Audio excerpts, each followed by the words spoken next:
You bring it into the shed, it's like, this is our shed, and this is our boat now. You know, you can have it back when we finish with it. It's yours then, but it's ours now.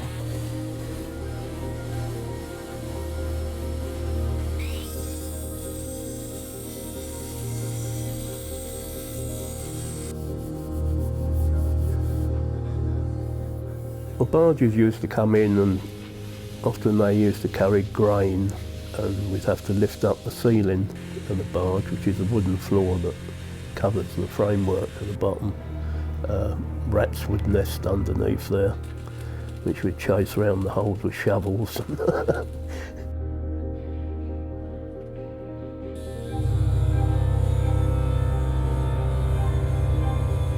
Well, if it was left to my sons, Barrett's homes will move in here the day I drop down dead.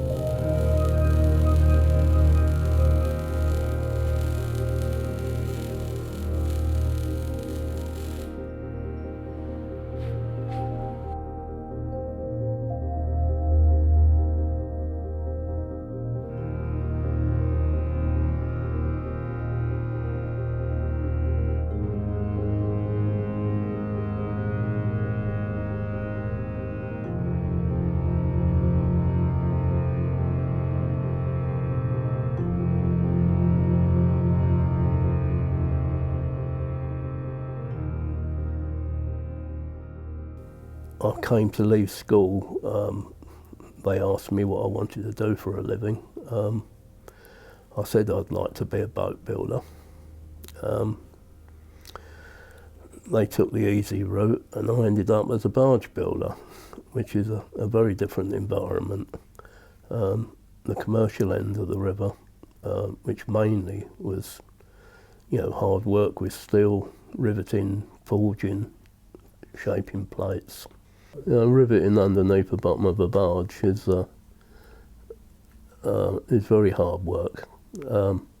As you know, you build up muscle strength and that and cope with it eventually. But as a youngster, you know, that's heavy work.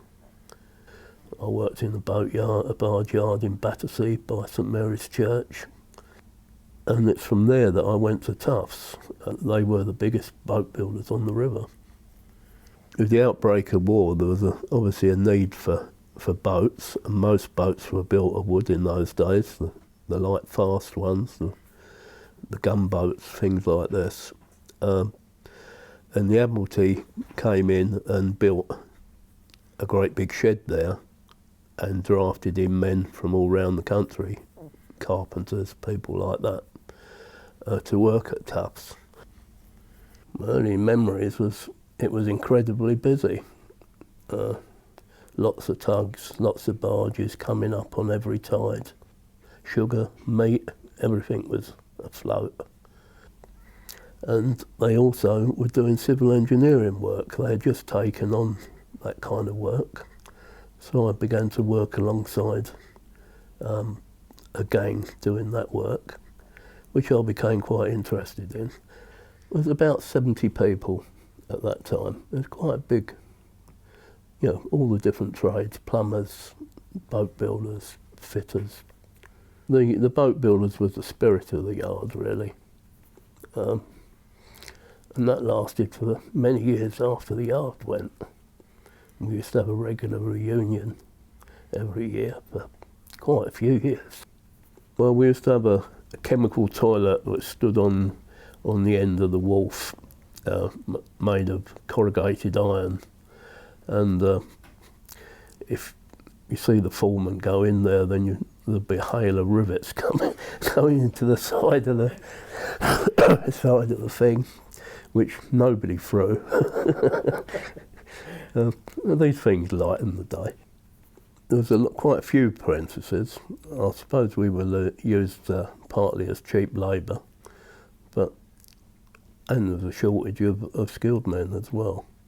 Tufts actually said to me, we'll give you an apprenticeship, and I was sent to college, so I would actually get the paperwork to say I'd served an apprenticeship, which to me that was a big thing. So, and yeah, we were sent to Southampton Technical College, so it was just one day a week and to get on the train and go down there. Chris said there was they were looking for people at Tufts, they just wanted to take people on, and because I could paint and fill, I've been doing cars up as well, I went along for an interview.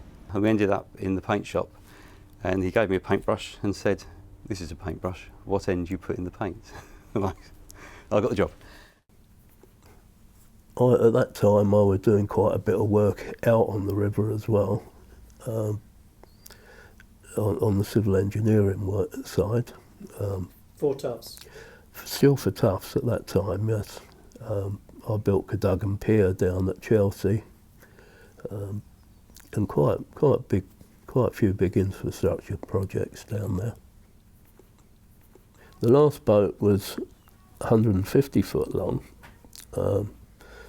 She's a completely steel boat except for the top superstructure and bridge, which were in aluminium, which was then clad with 2 inches of teak planking. When the boat was in the shed, it was huge, and you know, I think Chris mentioned, you're building this boat and it's all coming together, and it's 350 tonnes, something like that, and you're thinking, how on earth are we going to get it out of the shed? My responsibility was basically building the hull, engine beds, tanks, or bell thrusters, all the structural side of the thing. I mean, that's quite strange when you're working on something like that. You just see this huge red steel structure in a shed, and everybody's working around it. It's like a huge old, like a big old dinosaur somehow, but it's going in reverse and you're actually making it into something. While you're constructing these boats, the steel slightly distorts in between the frames, so if you actually look down the side of the boat, it's rippled very slightly. And obviously when you put high gloss finish on it, it'll show every dent, every ripple. So we put about 1.5 tons of filler on the outside of the boat, all sanded down, a lot of sanding, yeah. The winter before we launched the Goose, it was a particularly cold winter. It was minus numbers for quite a few weeks, and we were trying to use 2-part fillers. And on the tin, I kept remember reading it, so do not use below 10 degrees Celsius, you know. And it was sort of -8 in the day in the shed, so the filler wasn't working, you couldn't use stuff. And they actually invested in a heater, a gas heater. And really, we used to just put all the paint and filler in front of the heater. It didn't heat the shed in any way whatsoever, it just heated the ground in front of the... It's the biggest boat they built up that far above Richmond Bridge at Teddington.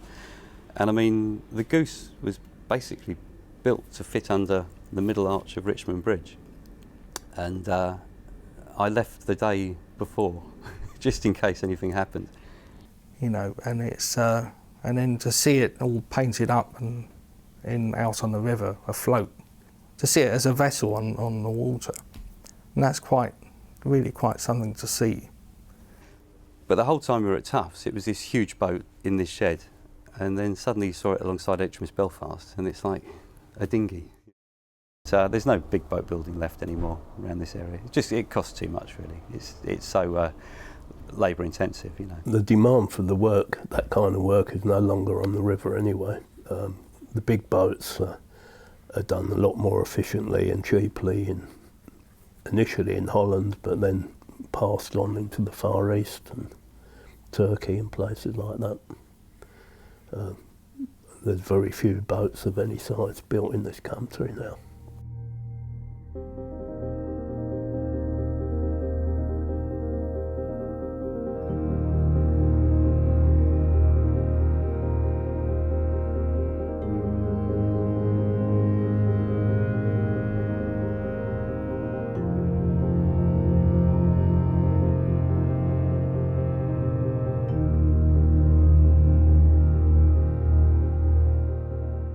Well, Frank, he loved woodwork, and he started off as a cooper.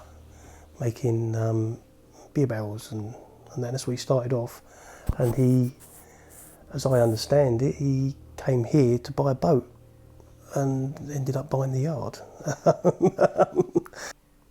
Got to the time of leaving school and my mum and dad said, "Oh no, you're going to work for Frank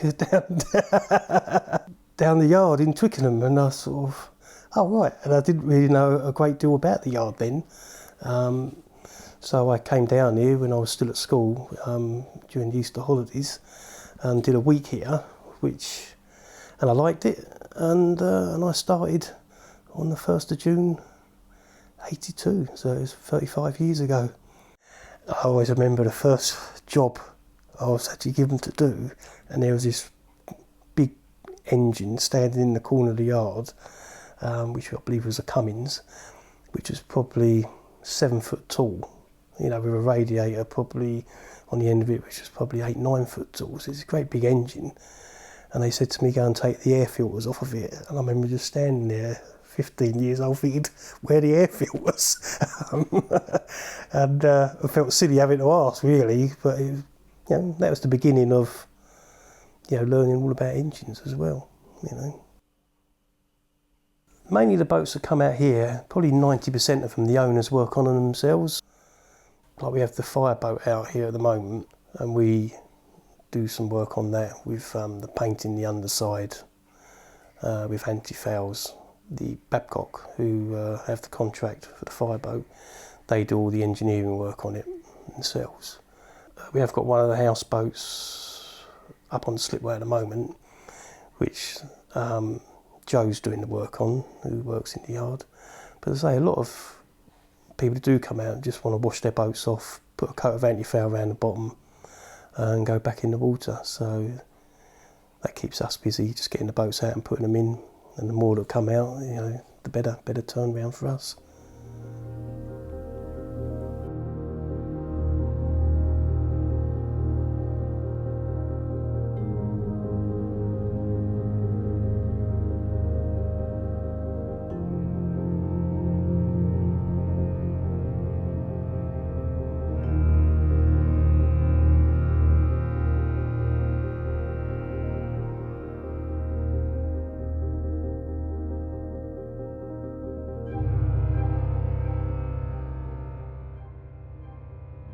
The family go back for many, many years and would have worked in sailing barges, they worked in passenger boats, they worked in tugs, they worked on barges, they were watermen mooring ships up. I don't think there's a thing on the river that we haven't all done at one time.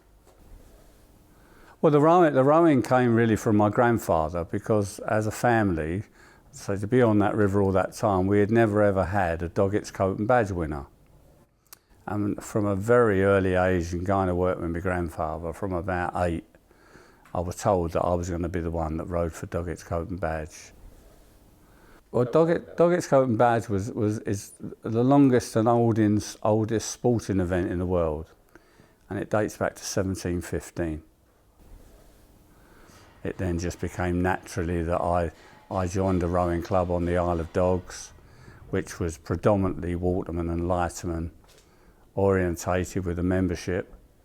From the age of 14 through to the Olympic final, I'd never ever lost a race in a sculling boat. And then I went to the Olympic Games in Mexico City and made the final, but wasn't clever enough to win it. And carried on from that to World Championships and European Championships and things like that. And then finishing off in Munich in '72. So I did what I did, thoroughly enjoyed it, won the Doggett's Coat and Badge.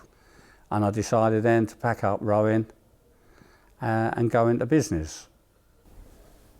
So it started off as an electric boat company, then it was taken over by Joe Mears. That's how the Thames Launches bit came into it. Len and Ted were apprenticed here in the Thames Launches days. A chap by the name of Salmons and Pike took the place over and called Impala Marine. And they had ideas of grandeur in building all these miniature super yachts, and that faltered. And that's when Len and Ted took over the place. They bought it off the receiver. I eventually, when I came out of the Lightridge, I took severance, and it gave me enough money to purchase a small boat. And then I used to fetch it here to have it repaired. And then gradually, as our company got bigger, we needed a place for them to be, the boats to be repaired. And because I'd known the people here all the way through from a young boy, when it came up for grabs, they said to me, you know, why don't you take the yard over? Well, I came here, I didn't know anything. I didn't know I was a waterman. I knew how to tie boats up, I knew how to untie them and tow them around. But as for the fact of actually running a boatyard, I just had to self-tilt. But I had some good people around me who put me in the right direction. We don't build boats anymore. When I first come here, we used to build landing craft and tugs and barges. You'll see the pictures around the wall of what we built. But, you know, we became too expensive to be able to carry on doing that work, and foreign yards can do it so much cheaper, and they've got the space to be able to do it. So we solely stick to boat repair. Taking over a boatyard isn't a job, it's a way of life. So you've got to be saying to them, well, if you want to be rich, then don't buy a boatyard. If you want to have satisfaction in some of the jobs and the work that you do, then I'm 100% behind you, go and have a boatyard. Because there's so much satisfaction when an old boat comes up here that's a rust bucket and you send it away nice and shiny and painted. There's a lot of satisfaction in that. And the beauty is the minute it slips off our slipway, they start knocking the paint off it again. So in 5 years, you know you're going to get them back. The most important skill that Ted taught me, get the money out to people before the boat leaves. Or he used to say, no cash, no splash.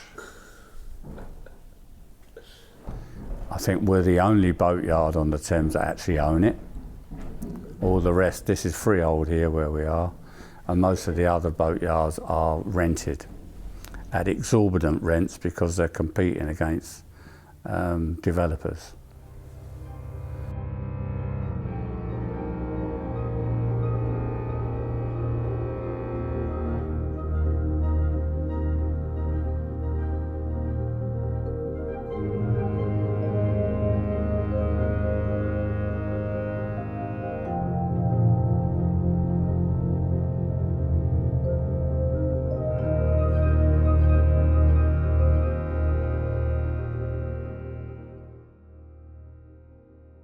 I came to work here at Richmond, working on the hire boats, hiring out traditional Thames skiffs.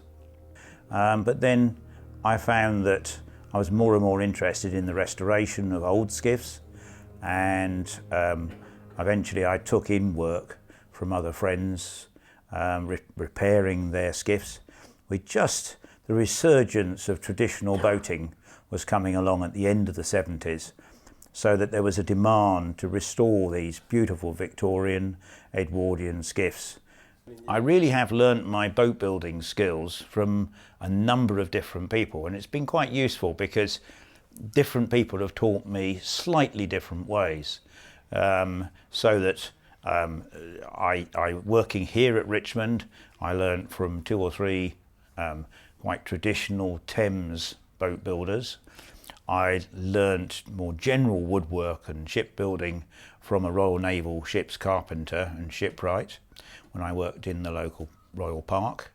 And then when I set up, I had very luckily, I had a couple of old boat builders who said, oh, I'll come out of retirement and come and give you a hand. So I had a good East Coast boat builder, quite different ways, you know, and I didn't approve of Thames ways. So I had a sort of balanced view of how things could be done differently. I knew of the existence of the Richmond Bridge boat houses because I'd worked here when I was 14, 15, 16. I'd moved away, I was up at Hampton, and it was just by coincidence that when the old boys retired, that they offered it to Mr. Turk, the Turk family of 300 years of boat building and running passenger boats. So they were the obvious people to offer it to, and they took it on. I ran the place for Mr. Turk for a few years, and then he was kind enough to say, do you want to buy it? So we spend a third of the energies of the boatyard are in building new boats, a third in restoration, repairs and maintenance, and a third of our time is spent hiring out boats, largely to the general public who, God bless them, still want to go out in rowing boats, still enjoy the quiet pleasure of rowing upriver under the willow trees, having a picnic or a pint or two. I devised a particular type of rowing boat, a skerry. It's half a skiff and half a wherry. It's a bit comical. So it's a combination of a timber boat built quite traditionally, clinker built, but with epoxy coatings and modern plywoods, so that it's light, strong, and the reward of seeing 9 youngsters come down, step into the boat, flip an oar out, and then row away for the first time ever. Unite and unite, let all the world unite, for summer is the come of today. And whither thou dost go, we all will unite in the merry morning of May. Lord Stirling, chairman of P&A for 20 years, wanted to do something to celebrate the 60 years of the Diamond Jubilee, and he thought that a row barge was a good idea. He asked me how much it was going to cost. I sort of guessed somewhat, and a year later we were building it. We had 16 boat builders. The boat building went very, very smoothly. So November and December, 8 weeks, 9 weeks, we had a completed hull. The beauty of clinker construction was that we had a completed hull, nearly all timbered out, almost ready to float, except for paintwork, in 8 weeks. We then had to build the coach house and interior design it and fit it out and put auxiliary motors in it. And that was the area which took an enormous amount of hard work and discussion.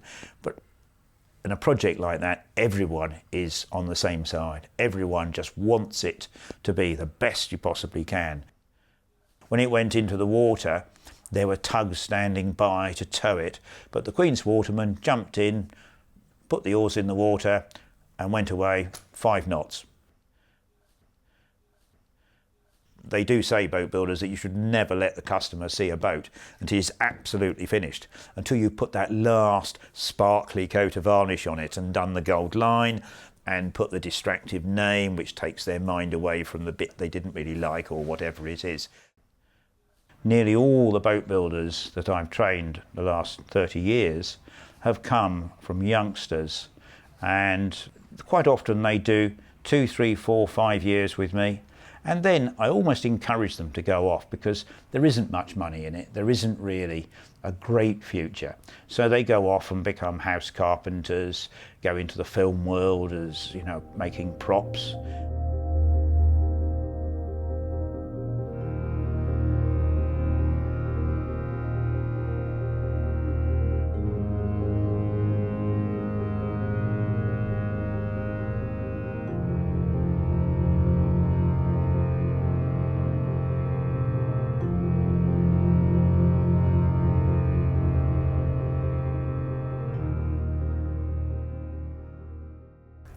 Well, it was my grandfather's. He started it, and like all family businesses, you tend to go and work for your family, which my father did, and they started back in 1962, I think, here, or around the 60s. I can't be exact date. Just generally repairing any wooden boats that needed to be repaired, and they also built boats, small runarounds, to try and sell, which wasn't really successful. But then mainly the core business was repairing wooden boats. But over the years, wooden boats seemed to phase out with fiberglass and steel. So we diversified into that. When my grandfather first came here, He used to rent a landside dry dock, which was opposite where we are now. He rented it off a landlord and he worked it for a few years. But then the landlord sold out to developers. So they moved across to where we are now because my grandfather had the moorings here. My experience of working here, I didn't do any apprenticeship or anything. I picked up what I've learned through my family, like my father and my granddad, with being with them and watching them, how they worked, and then learning that way. You know, my grandfather used to give me a bit of wood to plane and things like that, just to practice. You know, and I'd help him put wooden planks in boats and things like that. In the winter months, I do Class 5 passenger boats, which run on the Tidal Thames in London, the sightseeing boats, and we repair and do any work that's required. In the summer months, I do houseboats, from static houseboats to Dutch barge houseboats that people live on, like they're floating homes. And I like building houseboats, like from scratch. That gives me good satisfaction when I've built something from scratch and then it becomes someone's home. And I like that. I think I'm quite proud of that I've done that. You know, the conditions of working on the boats, they're never very nice because the majority of the working inside is small spaces. Quite a lot of the spaces are inaccessible that you have to get into. You know, it's hard. It's hard work. A few years ago, we used to do a lot of grip blasting of vessels. Before any of the properties were built around us, that was a core part of our work. And unfortunately, one resident decided that they didn't like the noise it made, so reported us, and we lost that work overnight. It's become fashionable to live on the river now, so people with more money are coming around. People have more money to spend on the repairs and on their boats, whereas years ago it was all done very frugally, like they would want to keep the prices down and do the bare minimum. Now it seems to be just, if it needs to be done, do it. The only problem I could see is finding new people to take on the boatyards once the existing owners decide to retire. I think the ones that are here now are, I would say, the future for them is looking quite good, with the fact that the amount of work that's around. People always want their houseboats or passenger boats repaired.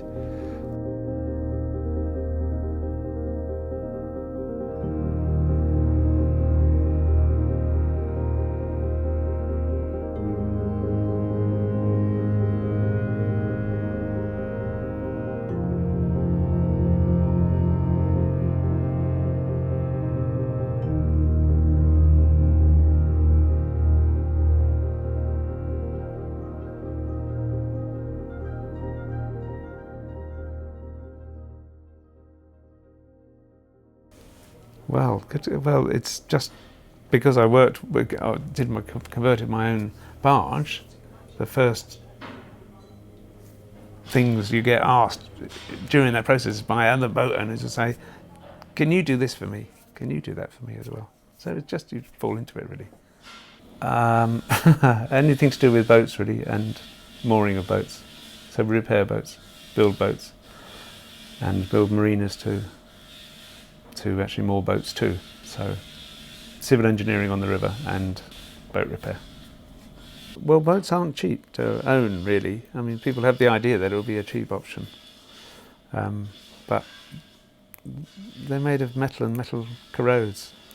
They're not in the best condition, you know, and people buy them and convert them mostly quite badly, and don't deal with the real issues of what's happening in the bilge, the corrosion still going on. And so a lot of our business is actually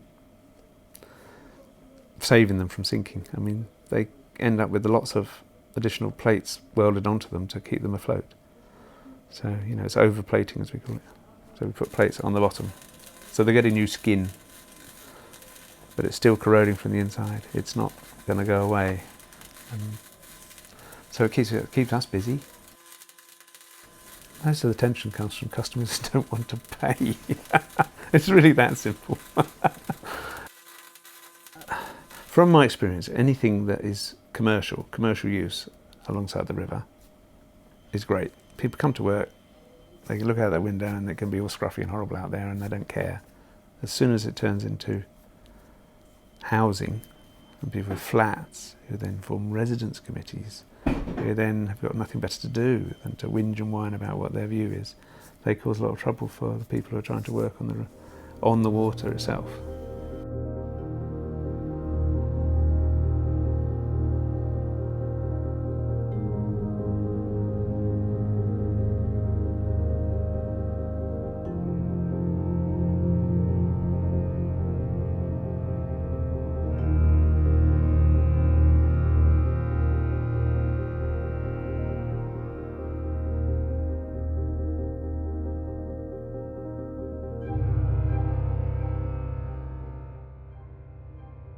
But in the 1920s, the boatyard was started here, and they put in the finger docks and the slipway, and the buildings gradually were added over time.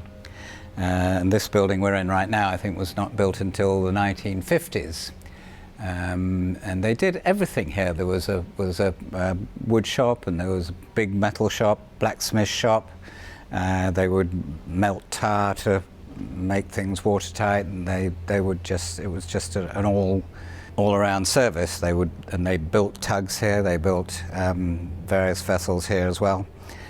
I suppose after the war it started to tail off because the government at the time were discouraging canal traffic and railway traffic, and they were starting to encourage lorry traffic. And as the motorways began to be built, and as the container ports were set up further down the river in Tilbury, the lighter traffic bringing the boats from the Port of London up to Brentford basically scaled away to nothing. So by the end of the 1970s, there was no activity to speak of here. There was about, from a max of over 100 people working here, it was down to about 10 or 11. And the last employees from the Thames and General Lightridge Company left here, I think, in 1980 or 1981. And they just abandoned the island. Coming down here for the first time, it was like stepping into the past. There were trees growing up through all of the old buildings, and everything was abandoned, and there was bits and pieces falling over. It was just such a magical place, but just a total mess. And the landlords, who also were involved in the Ferry Quays flat development across the street, were invited to do something with the island, either let it go completely back to nature and empty it out and just leave it alone, or bring it back to some useful commercial activity, and it's the latter that they elected to do. But it was at that age when you're thinking about retirement, and but yet nowhere near ready to do that, and I felt I wanted to find an occupation that I could really enjoy, that would use my physical skills as well as my brain. I trained at the Boat Building Academy in Lyme Regis for a year, which was a wonderful experience. It was a full-time course, and we actually got to build our own boats and drive them away, sail them away at the end of the course. Yes, I think I probably anticipated when I first came down here that I would be, lovingly working on wooden boats and in a quiet space all by myself, or maybe with the help of one person, and just doing it like that. But I find that we have 8 or 10 people working on 5 or 6 or 7 different boats at any given point in time, and so it's a much busier place than I'd imagined. And we have about 5 metal boats, from a 40-foot narrowboat up to a 75-foot chalk, that are in various stages of refit, which require metal work, and they require internal fit out, you know, the carpentry and plumbing and electrics and all of the house, all the skills you'd expect to find somebody actually building a house that doesn't have any straight corners or any square corners. So.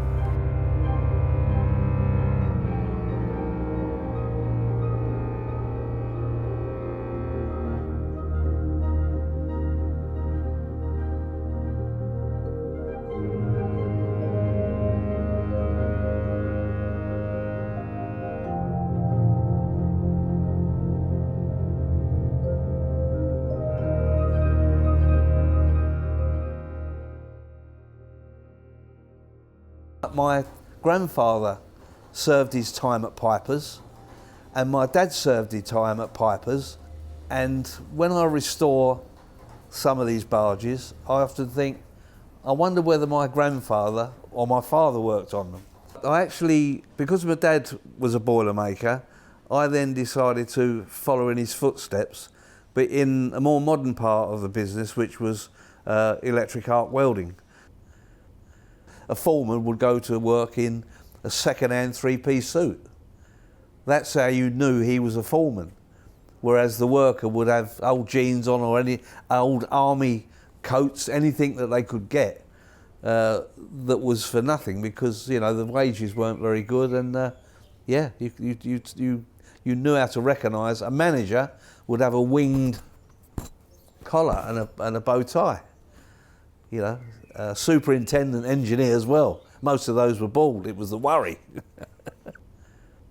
Most of the shipyards in Britain were using, 20 years after the Second World War, were still using equipment that they used to build ships in the First World War, where nations that lost the war, Germany, Japan, were funded by America and probably ourselves to build new yards, new slipways, modern machinery.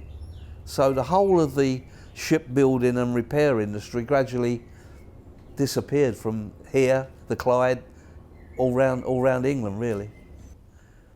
There's an old saying we have amongst ourselves when we get a bit stressed, and we say, "Don't fall in love with it, it's only a lump of steel."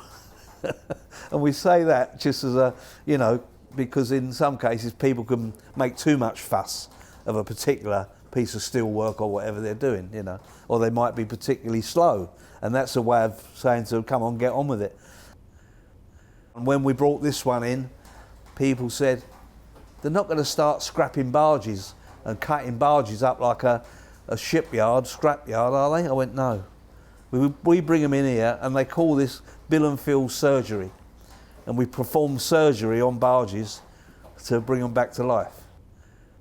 The Waterman's company came to me, they basically asked me, we want you to build us a new barge. I said, well, okay, we'll build you a new barge for the cost of the material and bare wages.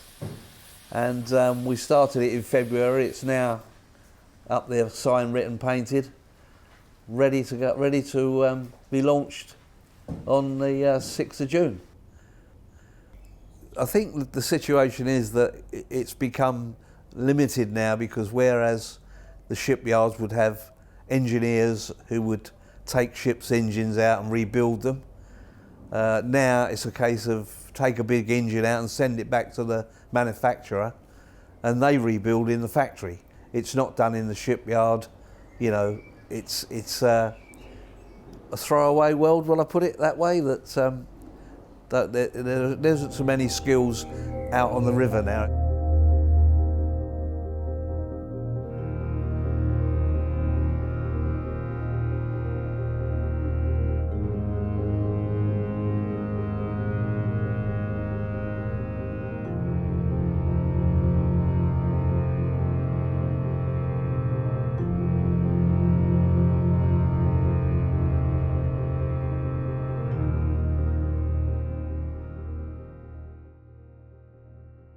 There's a system on the river that is heritage, that if you have a parent or a grandparent, that gives you entitlement to have an apprenticeship.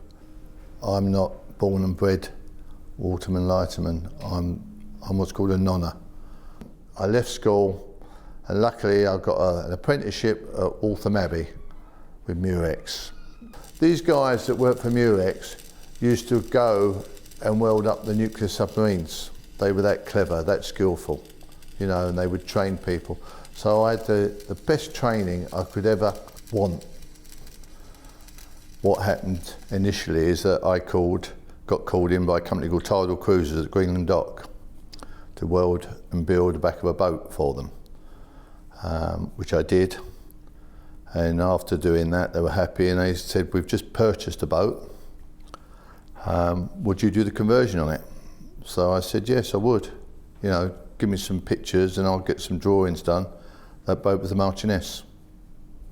And once I'd done one, then other people on the river saw what I had done to an old boat, an old open passenger boat, and then other companies, Catamaran Cruisers and Wilson's Launches, then they came with their boats and I modernised and converted them.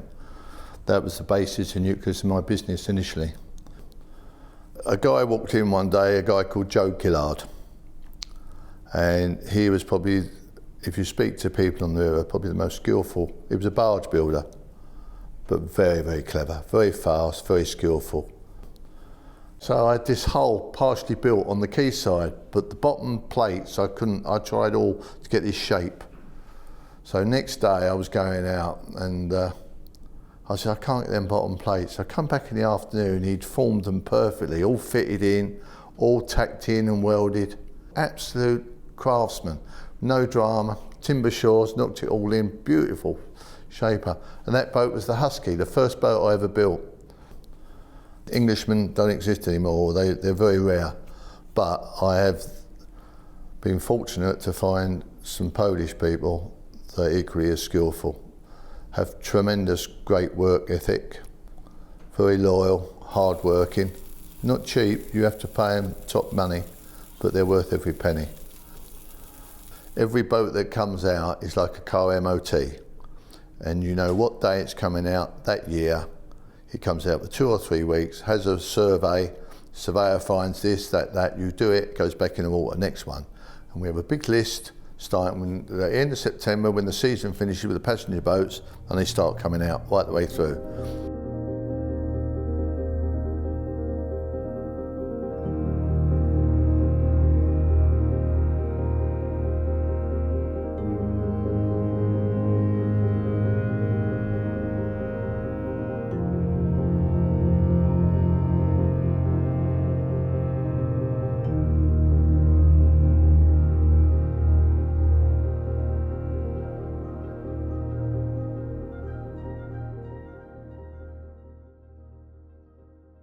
The yard's been here since the early 1950s, I believe, was when it was first built.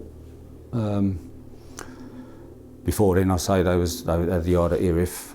They used to bring a lot of cargoes round the North Sea to here, and then they used to take the rubbish back round, and in the old days, coal and things like that. They had their own colliers and whatever, and old barges, old sailing barges they used to have. As an apprentice, we worked with a qualified barge builder, repairing the old Thames style barges, which were a lot smaller than the ones we have now. We was only here for a short while, then we had to go to college for a year block, which was we all felt disappointed because it was like going back to school. And so we sort of wasn't too happy about that, but it had to be done. We knew it had to be done. So once that first year was over, then we was back here. Just went one day a week then, so it wasn't so bad. We had barge builders here that just did woodwork, the older guys, but the majority of us did both. Or you might have a barge on the grid that's got a hole in the bottom, so you'll be sitting underneath the barge in the mud, cold weather, and trying to weld a doubler over under the bottom of the barge. People walking around, you know, used to be like a train station, you know, you're walking backwards and forwards to the stores to get your bits, and then back onto your job, and you meet someone, you just stop for 5 minutes, and then the foreman would appear and he'd say, "Scarper off." And we had a hooter going in them days at 9:30, so everyone used to line up when the hooter went to rush over to get front of the queue for the food, because we used to have our own kitchen here and the food was subsidised, so you could have a full English breakfast like for 10p.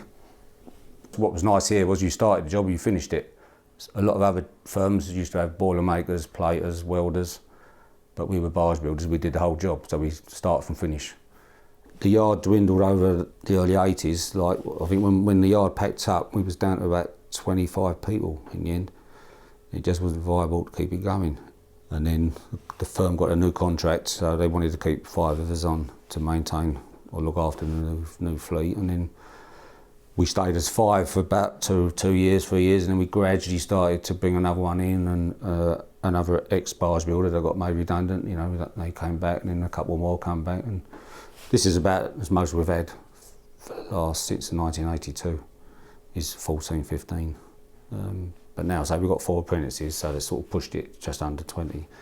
But because the barges themselves, the boats are you know, old, some of them are like 50 years old. They're all dented in places, and what you're cutting away old material, and you're still putting back new material to some old material. So basically, so sometimes the actual material itself is bent out of shape. So you have to use fitting processes to get it, you know, somewhat level, So it's like wedges, hitting it up, and getting your teammate to hold it up for you while you tack it into place. One of the things here is definitely about manipulation of making the metal what you want it to do.